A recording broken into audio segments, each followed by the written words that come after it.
This week's Grade 8 Events on WRIC Now is sponsored by Blank & Marcus, attorneys at law. Nice guys making a difference. Hey everyone, welcome to Grade 8 Events. I'm your host, Delaney Hall. So happy to be back for another week of this. There is a lot going on. I'm quoting myself every single week. Just when you think it's gonna slow down a little bit in the fall, Richmond says, no way, we're gonna keep things rolling. So the event that I highlighted this week is the 54th Richmond Oktoberfest.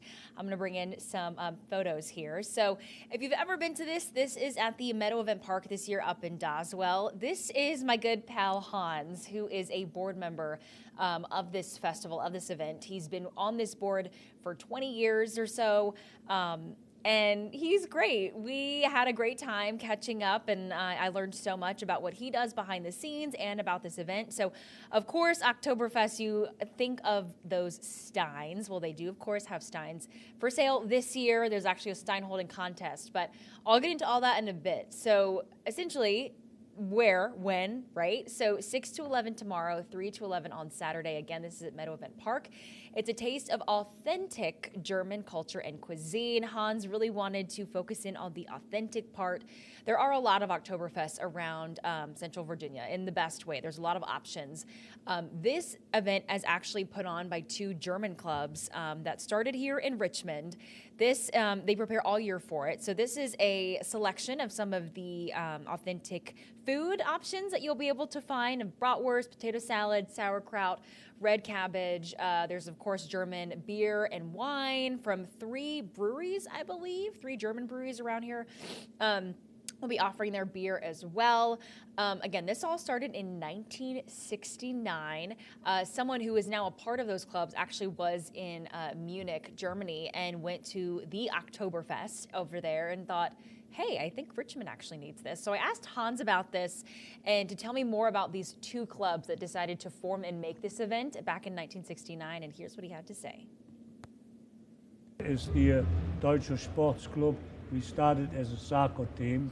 Now we're all too old to play, but we're a social club. And the other club is the Virginia Gesangverein.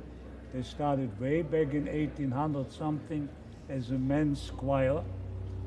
They can't sing very good, but they're good in drinking beer, and they're a nice bunch of guys. And between the two clubs, you know, we've been handling.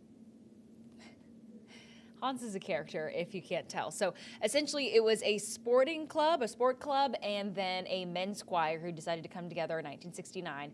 If you were here at RVA around that time, the first Oktoberfest they had back in 1969 was at the Abbey, which was at the old Holiday Inn over on Robin Hill Road, I think. 150 people is all that came, which is still a lot of people. Well, now they expect around 2,000 people every day, so 4,000 people across the 2 days. It has certainly grown. They are very proud of it, and they're putting a lot of work in it. I was there yesterday up in Doswell. They're already setting up chairs, and it is a team effort. It was very cool to see. As far as tickets, so tickets start at $15. That's for seniors, military, veterans, and for students. $18 if you're an adult, and children 15 and under can get in for free. But it seems like a lot of fun. I don't even think I got in even through all of my photos here. Yeah, so we came through the food. This is actually a very accurate flag, I believe, that Hans actually created himself, which is pretty spectacular. And here's some of the traditional setups from previous years, if you've ever been to it. So that is the Richmond Oktoberfest, 54 years. I do actually have some pieces running tonight on 8 News at 4 and 8 News at 6, I believe. And you can hear more from Hans. Again, he's a character. And of course, all of this will be on WREC.com with ticket information, the address, all that fun stuff that you need. So that's Oktoberfest. I now want to go on to our handy dandy list. We have Garden Glow at Maymont that begins this week. This is a great event, and for me, it kind of kicks off the holiday season. I'm not sure why. But it's happening now through Sunday, November 10th. So I guess right before Thanksgiving. It's probably why I associated with that. Times do vary for these nights, and they are closed on Mondays. In the entrance, there's a couple of entrances to Maymont. For this, you're going to want to take the Shields Lake Drive entrance. And essentially, it's exactly what it sounds like. The garden is aglow at night. There's some new light sculptures this year. The Japanese garden will be transformed with lights and all different kind of color and lighting effects. There's a glow village with a fire pit and some glow furniture and some family-friendly activities. So this is safe for the kiddos. It's encouraged to come with your kiddos.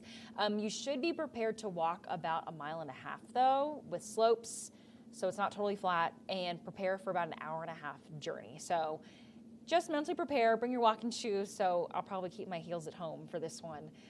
And new this year, Maymont members, you get free admission on October 22nd and 29th. Again, you have to be a member. Otherwise, tickets are about $20 for adults.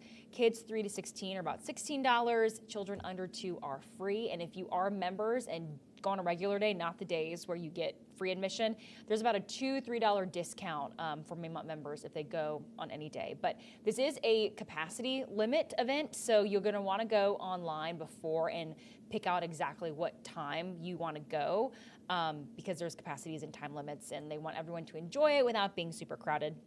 But you can just head to maymont.org for all those details. I don't think I missed anything. Oh, and food trucks. So if you want to go during dinner time, when of course it's going to be dark outside, that's probably a good time to also do that. You can have some dinner while you hang out. So that's Garden Glow. Again, that's now through Sunday, November 10th at Maymont, maymont.org. We'll have all of your information for you. The next on the list, Richmond Taco Beer Tequila Festival at Kanawha Plaza on Saturday. This is exactly what it sounds like. So all of my taco and tequila lovers, you should listen up to this one because it actually sounds incredible. So Saturday, October 19th from 11 to 6 over at Kanawha Plaza. It's open to all ages. You're going to find more than 15 taquerias and taco trucks, more than 30 tacos from across the Central Virginia region, 4 margarita bars, a tequila tasting event. New this year is a guacamole pavilion, which sounds very interesting to me if you like guac. DJ, yard games, a bunch of vendors, and there are some different ticket levels for this one. So I said it starts at 11 to 6. There's actually an early VIP access. So it's exclusive entry, hour earlier than everyone else. So for $79, that'll get you VIP. So an hour earlier of exclusive entry, you get 5 taco tickets, 2 marg tickets, 1 beer tickets, you get your private restrooms, and you get, of course, access to all the entertainment. The next level down is the general admission, so that's from noon to 6, so the whole allotted time. That'll cost you about $45. That'll also give you 2 taco/food tickets, 1 beer ticket, 1 margarita ticket, and access to all the entertainment. Below that is $40 ticket, which will actually get you in at 2 o'clock, so maybe you just want to sleep in a little bit and get your tacos later in the afternoon. That gets you all the same things as the general admission ticket at noon. It'll just cost you $5 less, and you go 2 hours later, if that makes sense. And kids 10 and under are free. But if you just want to go and you're not sure if you want to eat tacos yet or sample anything, that'll cost you $25 just to get in the door, and then you can purchase food and beverage tickets on site. So it's kind of a lot of different layers, but they actually have an Eventbrite online that kind of breaks down it even further if you really are curious. There's also some fabulous photos of tacos that I have to scroll past because I guess it's lunchtime. It's lunchtime for me. But ticket sales due end soon is what this Eventbrite says. So if you are interested in that, I would definitely go ahead and check that out. Again, that's at Kanawha Plaza, Saturday from 11 to 6. So moving right along, the Traveling Bricks exhibit at the Virginia Museum of History and Culture begins on Saturday. So if you are watching Good Morning Richmond or 8 News at 9, you may have heard us talking about this. We've had a lot of Lego conversations in the past couple of weeks in the best way. So this is actually a traveling exhibit. Actually, take that back. It's called Traveling Bricks, not a traveling exhibit. It will be opening on Saturday, and then will be open through January 5th of 2025, so you have a couple of months to check it out. It is included with regular museum admission. It features more than 100 models of different types of transportation vehicles, so think like ships, planes. I think there was like a replica of the Titanic, which is pretty impressive. And there's nearly 1 million Legos that were involved in the making of this, which is pretty incredible. There's also an interactive part where you can make your own creation. I think this morning we had video of like a giant Lego pit, which is kind of cool. So you can live out your inner child dream if that's what you want to do. And of course, this is all very timely. You may have heard about Lego opening its first and only U.S. manufacturing plant here in Central Virginia. So that's a pretty big deal for them, and that kind of just coincides with everything that's been going on. So this is Traveling Bricks exhibit. If you're a Lego fan, because aren't we all? Again, opening on Saturday, open through January of 2025, and it is included in regular museum admission. Okay, the last event I want to hit on is the Scott's Edition Pumpkin Festival at Midtown Green on Saturday. So Midtown Green is the same space that used to be the Bon Secours Training Center. So they have renamed it. Don't be confused, it's the same area, that green space back there. So this is Saturday from 12 to 6. You'll find three bands, food options, drinks, and a costume contest, because it wouldn't be a pumpkin festival without a costume contest. There are 3 different categories: kids, adults, and pets.